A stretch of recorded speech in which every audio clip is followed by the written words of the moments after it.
matado a un lockeano. No, se puede discutir, pero y uno lo máximo que se ríe es de la ridiculez de la hipótesis de Dios, pero son ridículos, lo máximo que pasa no son pretenciosos. A mí me parece que eso es fantástico y nos da una buena conciencia para seguir haciendo filosofía sin ningún problema.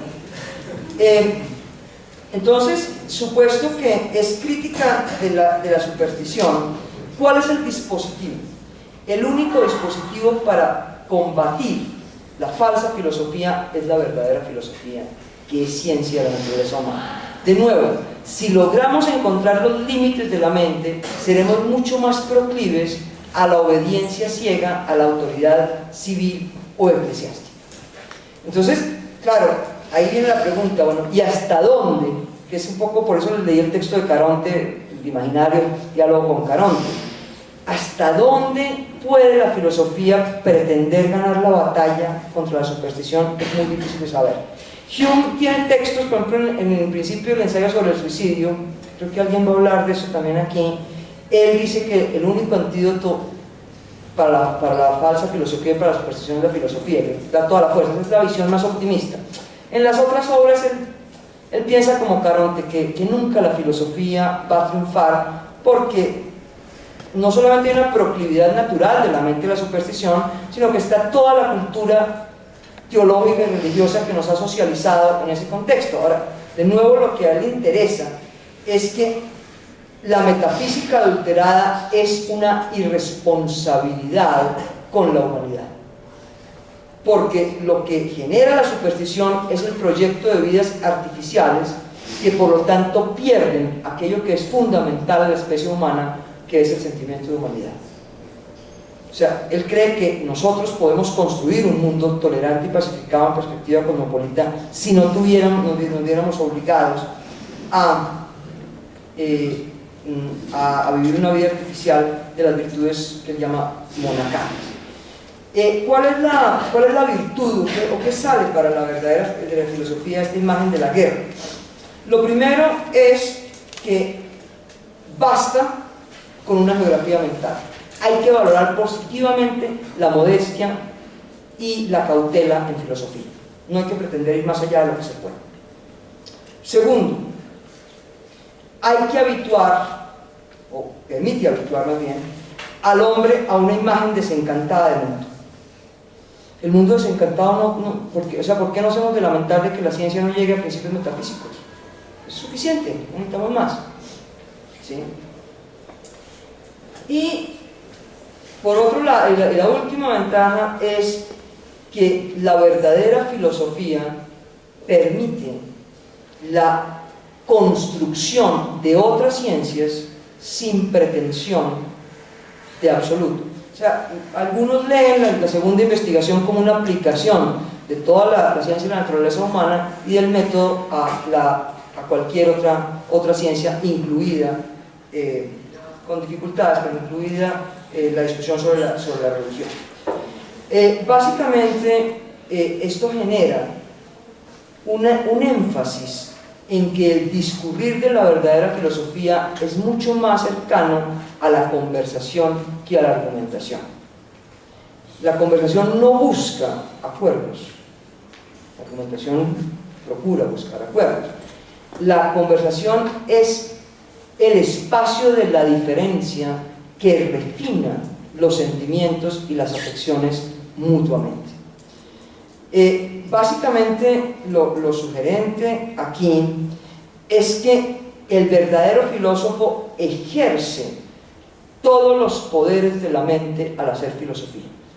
La filosofía no es simplemente ejercicio de la racionalidad, del intelecto frío, sea. La filosofía es ejercicio de la pasión, de la imaginación, de todo eso. Creo que es muy interesante aquí entender, ese era el magneto que había en la exposición de los 600 años de Hume. Me parece que es una frase maravillosa, que es esta: sé filósofo, pero en medio de toda tu filosofía continúa siendo un hombre. Es decir, ese sería el talante de la filosofía que complementa al anatomista y el pintor. Se me acabó el tiempo, no llegué al escéptico.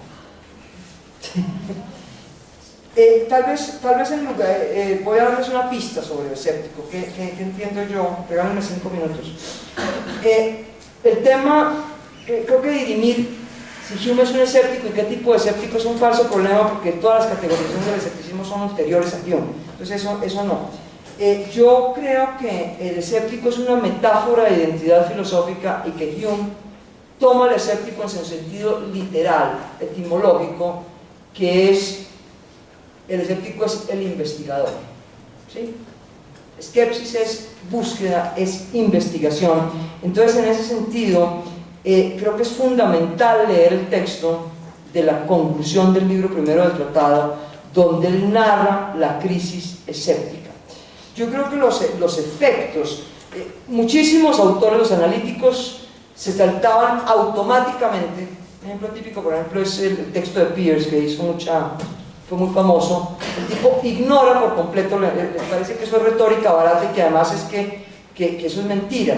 Yo asumo que esa crisis fue vivida y que transformó radicalmente la filosofía y que eso no es retórica barata. Ahí hay una descripción emocional, pero a la vez una evaluación cognitiva de cada estadio, y por eso digo, hay que leerlo como una historia natural de la conciencia filosófica. La conciencia filosófica lo lleva por 3 estadios: de la melancolía y el delirio, de eso va a hablar el profesor Cousins en algún momento, por lo menos esa es la frase, está tomada de ahí, que ya si hablará de eso o no, a lo mejor no, pero bueno, la frase pertenece a la conclusión, donde él descubre que está metido en un barco, que son la naturaleza humana, que es totalmente frágil y que sin embargo tiene que proseguir en él.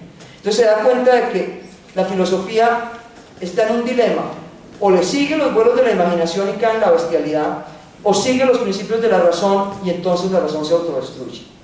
Después de ese dilema, entonces el tipo tiene un momento que es fundamental, y es que se sale a la calle y juega backgammon con sus amigos, y ahí se da cuenta de que eso es mucho más vivaz que todas las quimeras que tenía en la cabeza. Segundo sentimiento, indolencia. O sea, no quiero razonamientos abstrusos, y luego da una convicción genial: la filosofía que me lleva a la melancolía y que se convierte en una tortura es falsa filosofía. No es la melancolía el talante del verdadero filósofo. Me encanta, ¿sí? No tiene que ser obviado. Pero la indolencia no le dura mucho, porque hay un momento en que él dice: pero es que finalmente me aburro y me gustaría volver otra vez a mi estudio y volver a investigar las cosas que me interesan. Entonces vuelve naturalmente a la filosofía movido por 2 pasiones: curiosidad y ambición. Ya les expliqué, la curiosidad es el amor a la verdad, y la ambición es la ambición un poco ilustrada a la humanidad, pero a la vez también la ambición de tener reputación. Él analoga ahí la filosofía con la caza, con Z, ¿sí? Y con el juego, que son actividades que se disfrutan por la tensión más que por el resultado. O sea, se disfrutan en el hacer, aunque uno a lo que llegue sea nada. Me parece que es una buena metáfora, y termina en que, diciendo que la filosofía, la verdadera filosofía, es escéptica. Pero yo sí quisiera leerles la frase en que funciona como principios escépticos, para que no nos llamemos a engaño sobre otro sentido de escepticismo.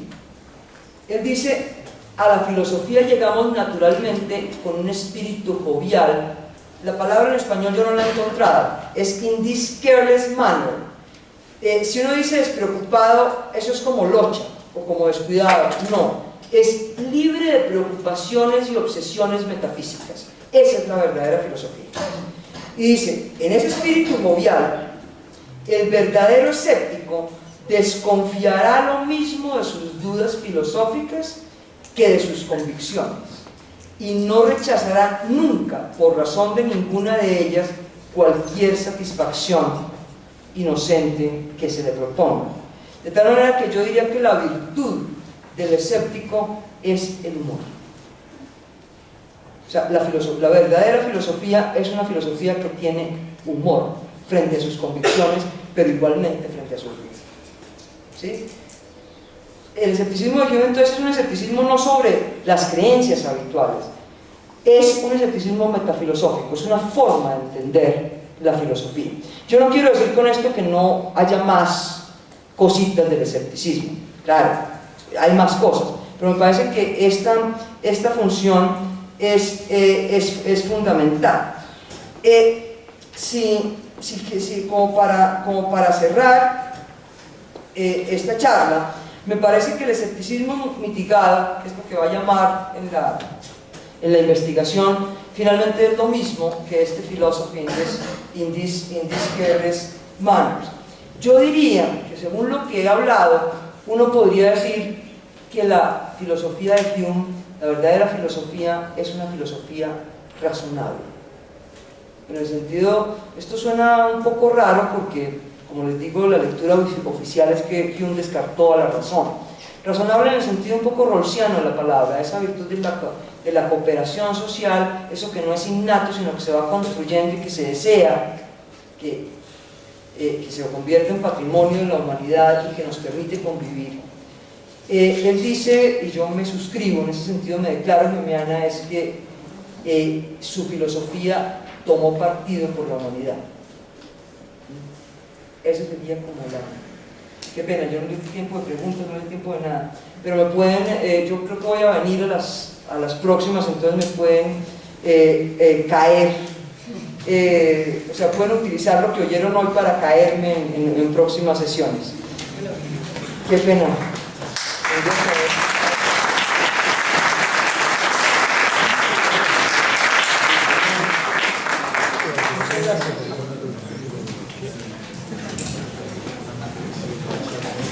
Bueno, muchas gracias por esta excelente charla.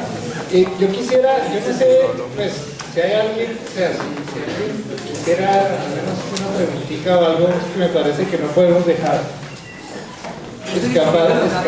Ustedes, o sea, sí, por eso, sí. ir siguiendo no hay problema. Sí. Si hay alguien que no quiere tanto pan, si alguien quisiera hacer una pregunta y me parece que es una ocasión, no sé.